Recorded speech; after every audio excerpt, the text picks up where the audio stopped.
lot more stress in Florida because obviously everybody at Florida State is still steaming mad over the Seminoles getting left out of the college football playoff 13-0.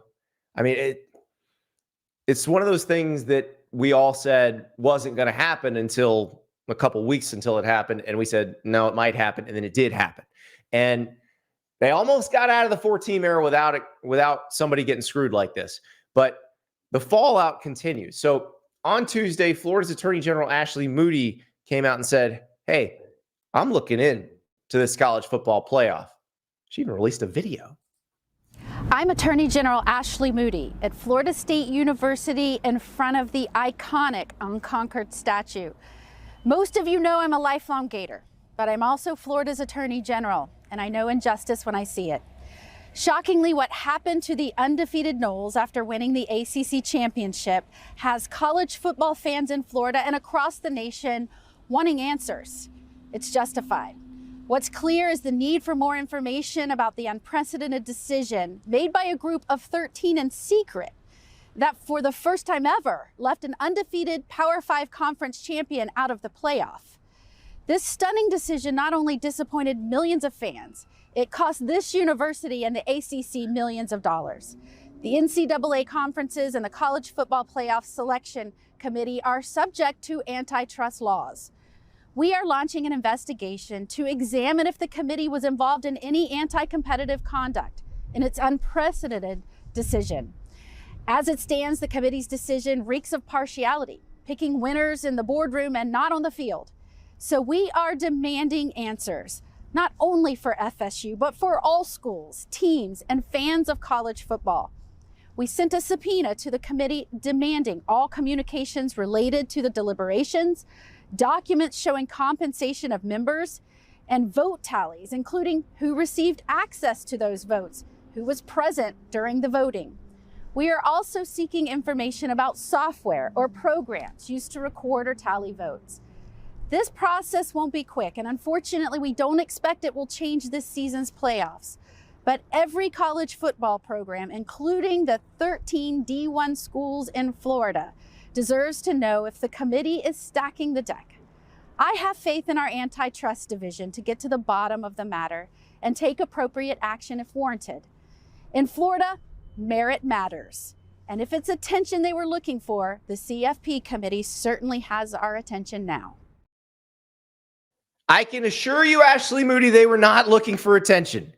They knew they were going to piss somebody off, and it was going to be you or it was going to be your counterpart in Alabama. And seeing that the people in Alabama will poison sacred trees after losses they don't like and do stuff like that, I think they were less afraid of you than they were the people in Alabama.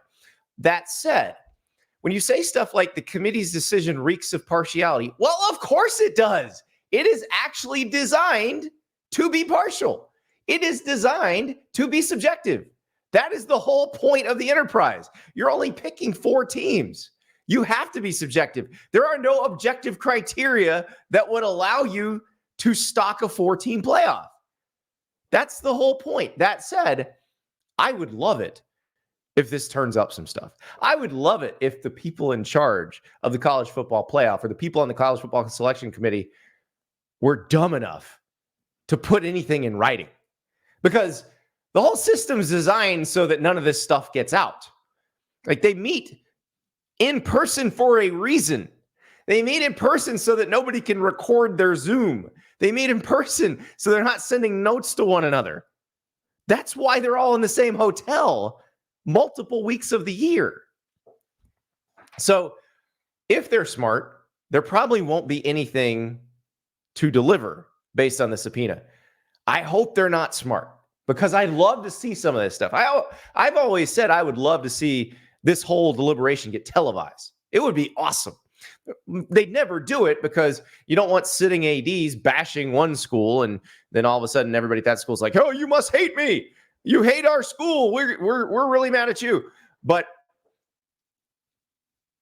again, if they were dumb enough to put anything in writing, then by all means, go get it.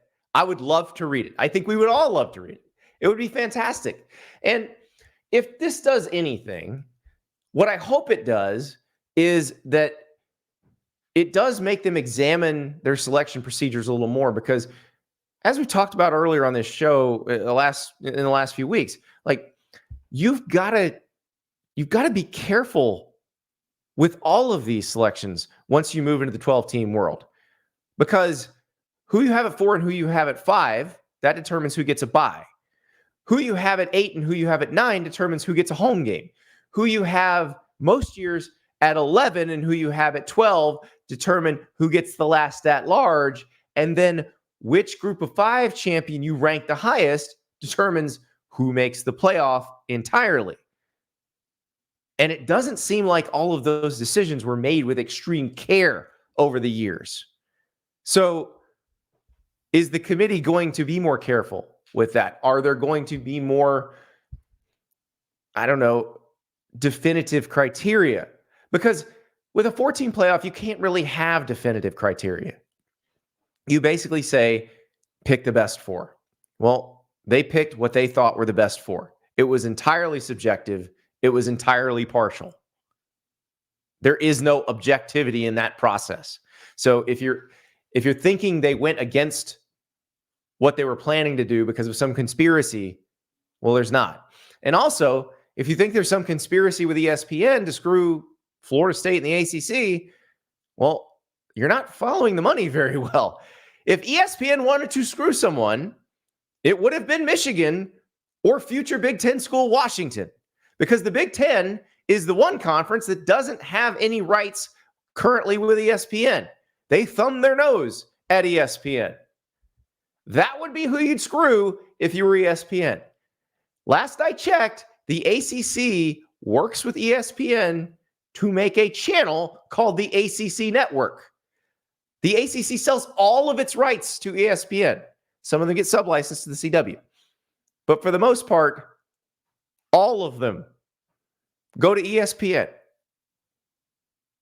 So you're looking in the wrong place if that's what you're looking for. Now, I will say, if the people in the state of Florida, and a little tangent here.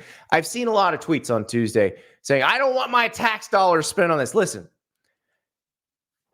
I know you don't live in Florida when you say something like that. I've lived here most of my life. We don't pay state income tax. So you know whose dollars are going toward this? Tourists.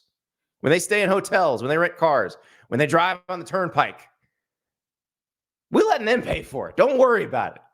The government can waste all the time at once. It's the tourist money. Who cares? So what they should do, though, if the state of Florida government really wants to help the Seminoles cause, is try to use this to help advance Florida State's stated goal of getting out of the ACC. Because while you can't prove a conspiracy against the ACC, you can prove that the ACC is not considered a power conference. And that perception is not what Florida State signed up for. When Florida State signed the grant rights in the ACC, it was to be a power conference with a seat at the table, considered the equal of the Big Ten and the SEC. Clearly, no one considers the ACC an equal of those conferences. No one anywhere, except maybe the ACC office. Florida State made it abundantly clear in August that they're trying to get out. So use the power of subpoena and the power of Florida's open records law to find a way to get Florida State out of the ACC. If you really want to help the Seminoles do what they're trying to do, have a better chance of being in a better position the next time around. If you want to help them, that's how you help them. Just a little bit of free advice from a guy who doesn't pay any state income tax. Thank you so much for watching. Just a reminder, subscribe to this channel right here so you never miss an episode of Andy Staples On 3. And oh, by the way, watch all the other great videos on the On3 Sports YouTube channel.